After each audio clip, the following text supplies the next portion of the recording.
దేశంలో ఇండియా కూటమి అధికారంలోకి రావాలని దేశ అభివృద్ధిలో భాగస్వాములు కావాలని కాంగ్రెస్ పార్టీ అసెంబ్లీ ఇన్ఛార్జి కంది శ్రీనివాసరెడ్డి అన్నారు. ఆదిలాబాద్ జిల్లాలోని సిపిఐ జిల్లా కార్యాలయంలో ఆ పార్టీ జిల్లా అధ్యక్షుడు ముడుపు ప్రభాకర్ రెడ్డి అధ్యక్షతన జరిగిన కార్యవర్గ సమావేశానికి సిపిఐ రాష్ట్ర కార్యవర్గ సభ్యుడు కలివేణి శంకర్తో కలిసి ముఖ్య అతిథిగా హాజరయ్యారు. కూటమి అభ్యర్థి ఆత్రం సుగుణను అత్యధిక మెజారిటీతో గెలిపించుకోవాలని శ్రేణులకు ఇరువురు పిలుపునిచ్చారు. సిపిఐ కాంగ్రెస్ కలయిక ఐకమత్యం ఈ దేశ అభివృద్ధికి గట్టి పునాది లాంటిదని శ్రీనివాసరెడ్డి తెలిపారు. పేదల కోసం పోరాటం చేసే వారికి ఎప్పటికైనా ఆదరణ ఉంటుందన్నారు. అటు ఆదివాసీ బిడ్డ ఆత్రం సుగుణను గెలిపించుకోవాల్సిన బాధ్యత మనందరిపైన ఉందని కలివేణి శంకర్ అన్నారు. సీఎం రేవంత్ రెడ్డి జిల్లాకు సముచిత స్థానం కల్పించారన్నారు.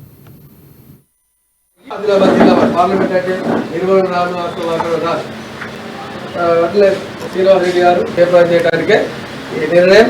వారు ప్రత్యేకించి హైదరాబాద్ నుంచి రాష్ట్ర నుంచి ఉద్దేశించి మీరు డేట్ మేడం 3 అని చెప్పి చెప్పారు.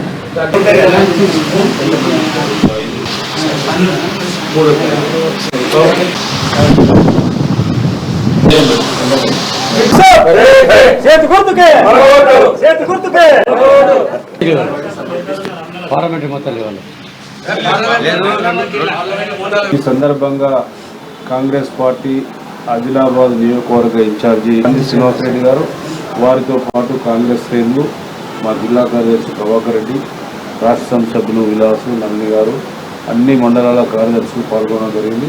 ప్రధానంగా మన జిల్లా ఆదిలాబాద్ జిల్లా ఆదివాసుల జిల్లా. ఇవాళ రాష్ట్ర ముఖ్యమంత్రి గారు ఈ జిల్లాకు సముచితమైనటువంటి స్థానాన్ని, గౌరవాన్ని దక్కించినారు.